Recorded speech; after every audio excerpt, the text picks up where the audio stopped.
Well, we are just getting things underway here today, and we're going to go ahead and set the posts.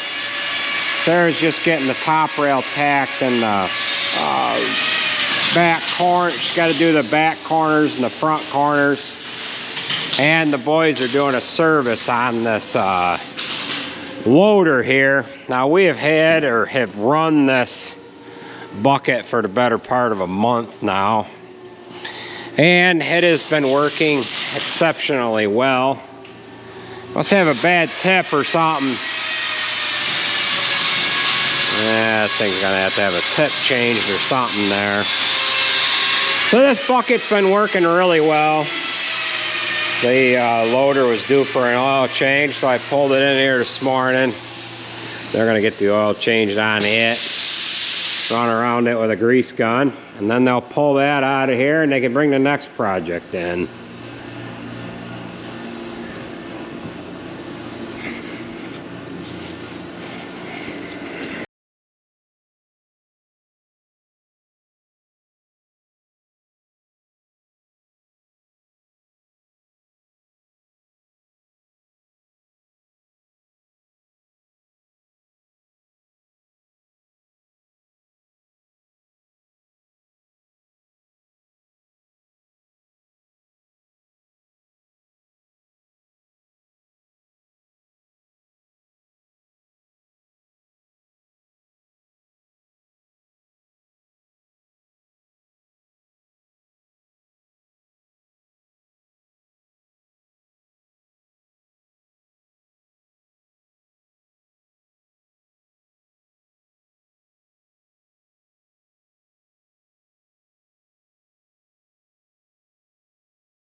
Well, they just rolled out of here with the payloader a little while ago, and we just got done setting the last post on this right-hand side. We'll kind of show you what we're working on over in the building next door here.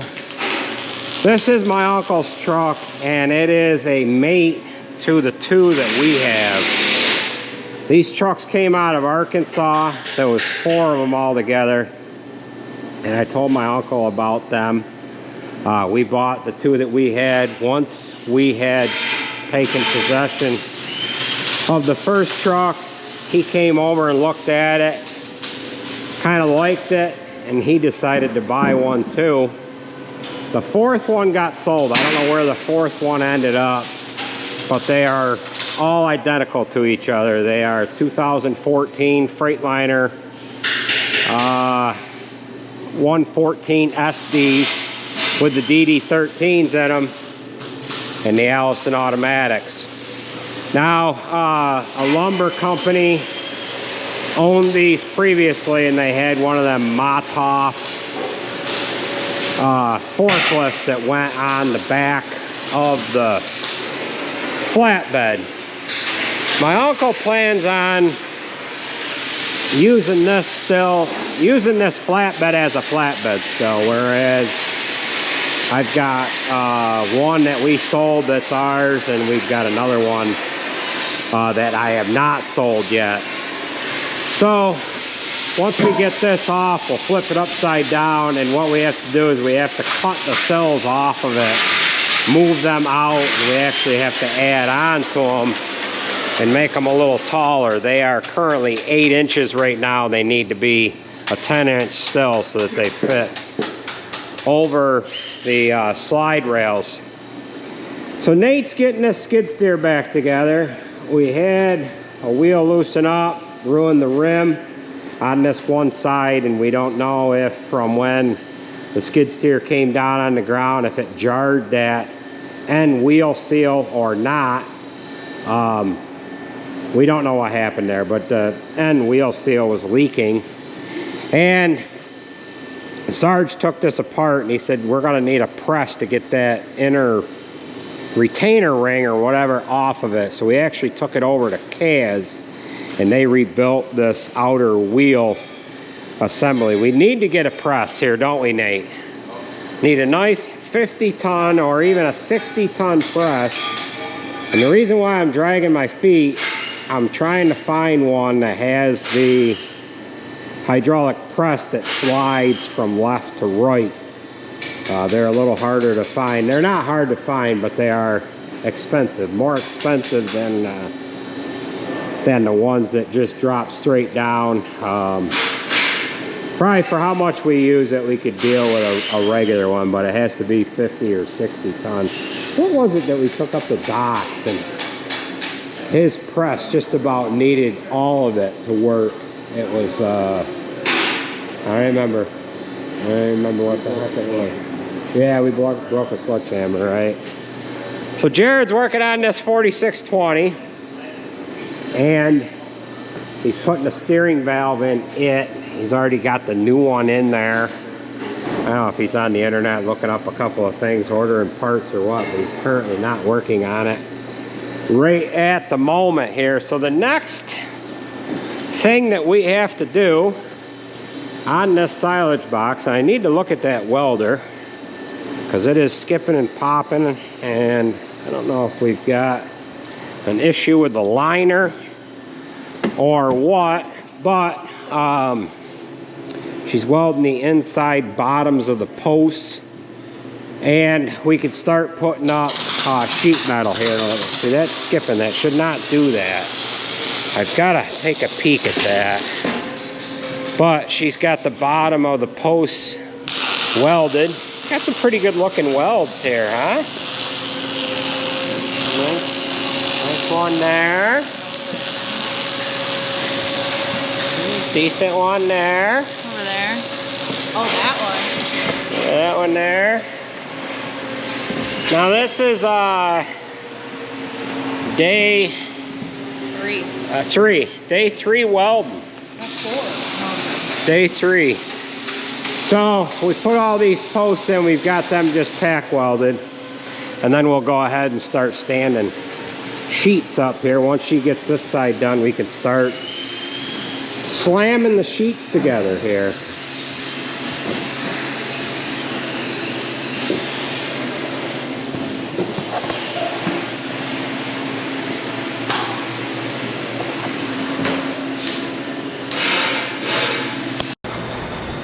Okay, they have the flatbed all removed here.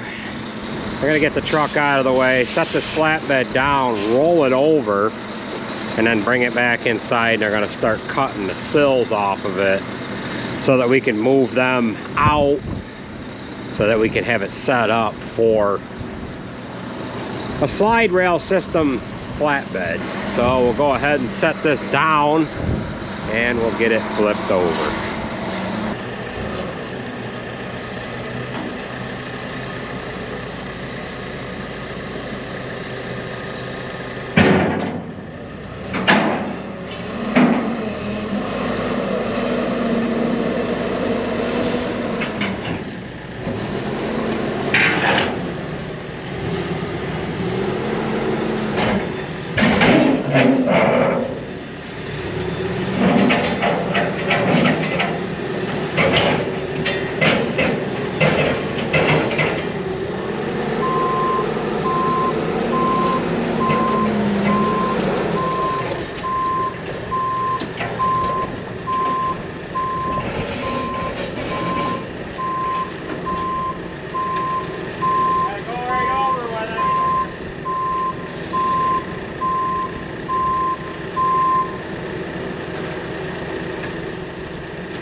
Well, we've got this inside now, and what they're going to do is they are going to remove these sills so that we can move them out and re-weld them back on so that we can get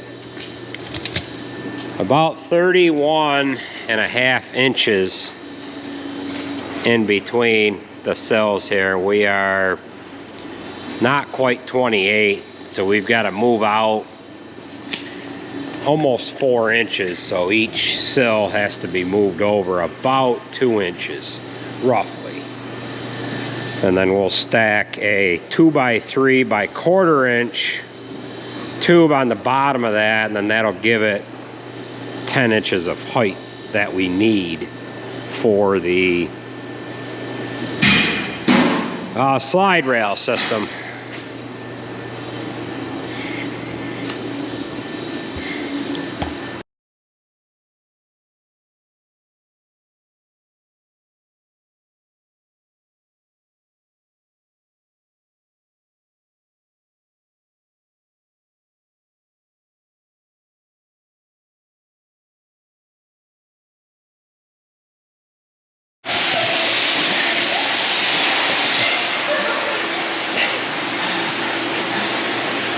Got shenanigans going on there.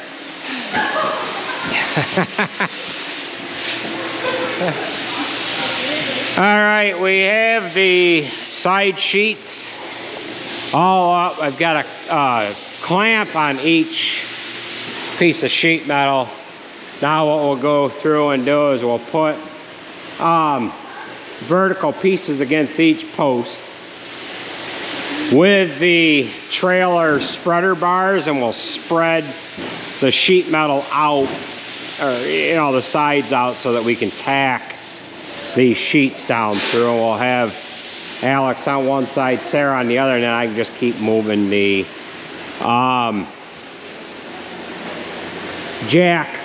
trailer jacks down so we can get all of these sheet metal to the post tacked from one end to the other here.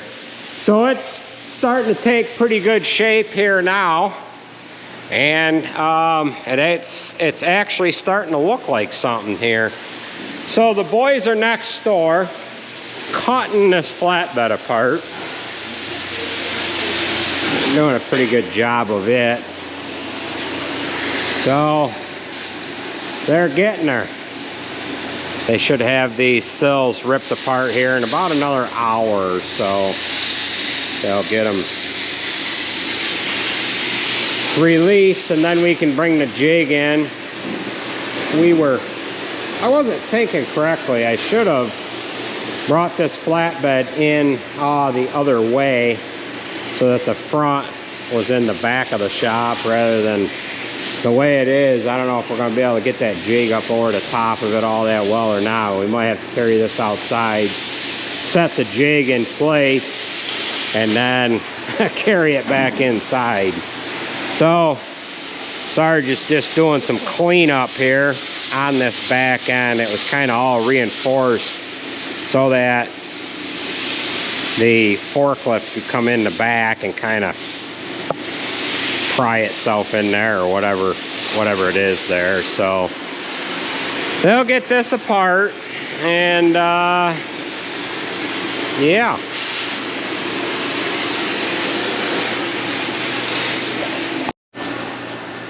Well, we've had good progress here so far on this silage box, and we're getting ready to call it a day here. We had some other projects going on here next door, which we'll show you here in a minute as well. We've got the sheets all up, and we've got everything all tied together here now. And the boys ended up getting this flatbed off of the truck. We flipped it over, brought it inside, and they've got the sills removed. We'll have to take a grinder down them, get them all cleaned up, clean the flatbed up, and then put the sills where they need to be. I was originally talking that I was going to bring the jig in and set the jig, but I don't I don't think I'm gonna do that. Being that these cross members are already in here, I think we could just set the sill and do a good amount of measuring down through, clamp the sill to the channel iron, and I think we can work it that way good enough without having to muscle the jig in and do a bunch of screwing around with that. But they've got the front end completely opened up, and then what we're gonna have to do is we're gonna have to cut back a couple of cross members so that we can get the D-ring welded into place. But I think we're gonna get the sills.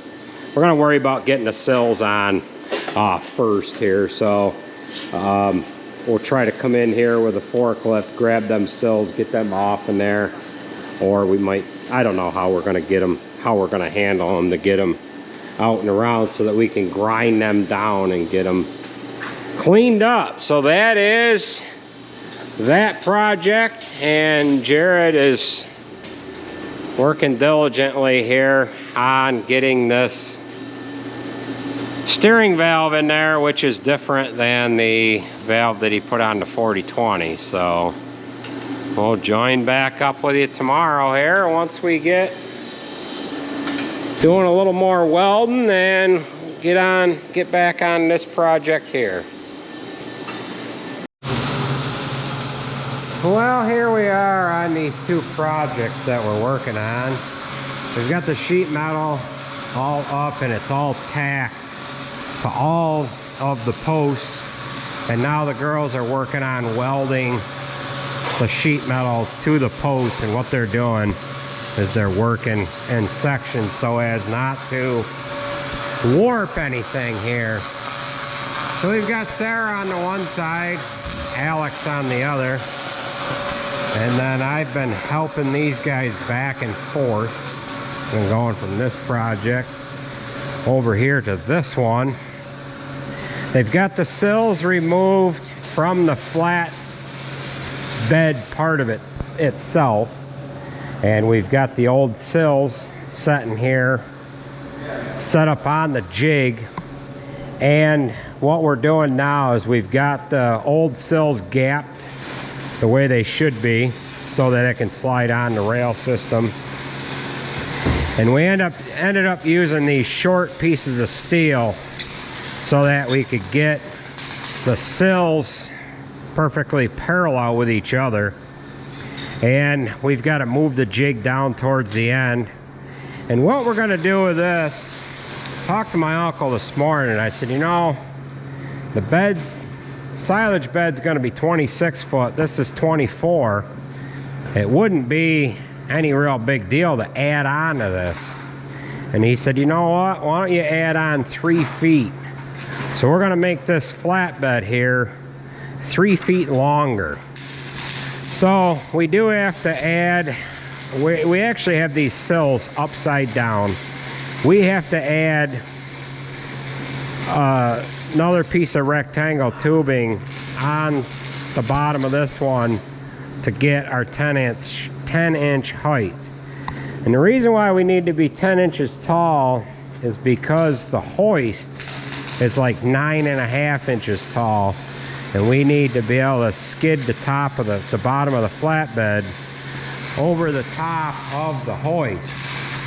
So Jason's got that one piece weld that he's welding in there now. I've got to get ready to help move this jig, but before we do that, I've got to make up some gussets to hook up to these little short, they're not even cross members, and we'll weld them on so that these sills can't tip one way or the other. We're gonna have a little bit of trouble getting these sills to fit down on top of this because this is flexed. Being that it doesn't have any rigid rails on there, it's actually flexing and bowing in the center, isn't it, Sarge?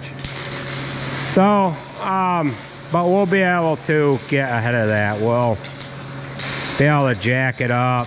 Yeah, you can see it's flexing there.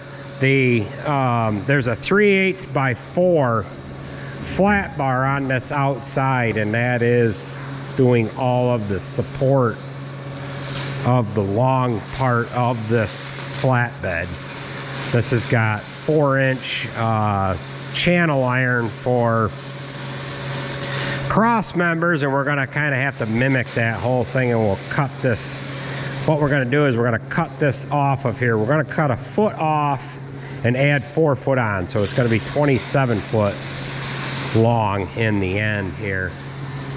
He could get 30 big square bales on this 24 footer, and he ought to be able to get 33 on a 27 footer. So we'll join back up in a while here once we get a little farther along.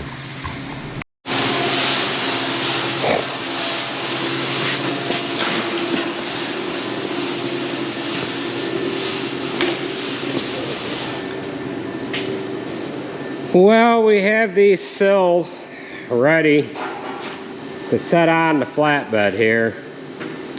We've got our lines marked out on the flatbed where we need to set the sills onto. Now that jig worked out perfect because these long sills here, from torching them off of this flatbed plus the forklift coming into the back of it, kind of had these screwed up a little bit. So we were able to manipulate the take the tweaks out of the sill by clamping it to that jig. Now we're going to go ahead and try to lift this up on to the actual flatbed, get it lined up. What we plan on doing is maybe just welding it down in the front, strapping it in the rear, and then pulling it outside, flipping it upside down, and then welding it from the underneath side. Unless we can raise this end up here with the forklift, hold it into place, and either put a post underneath the center of it and let it down to take that bow out of it so that we can have it touching the sills. Don't know what we're going to be able to do there. We might have to actually set it on the truck frame and put weight on it. We might, never know. You know, we don't know. So it's been like this for 24 hours now. So let's go ahead and set that on there, see how things work out. It might clamp into place, you never know. Well, I gotta say that this went together a lot better than I thought it was going to. We had a couple of plans in place to do this differently if this didn't work. We were talking about taking it outside and bringing it over to the other bay and holding this back end up here with the gantry so that we could put weight on the center. But we've got 2, 4, 7 clamps on there, and we have this clamped right where it needs to be. Them big 14-inch clamps right there, they're pretty strong. They ended up bringing that bow right out of the actual flatbed here. So we've got some goofy short cross members in there. They're not even cross members. I wasn't planning on having them touching or anything. I just wanted them on there so that we were able to hold them together with something. This would have been a mongrel to put together if we tried to just set them sills on and try to clamp them and everything else. It just would not have worked.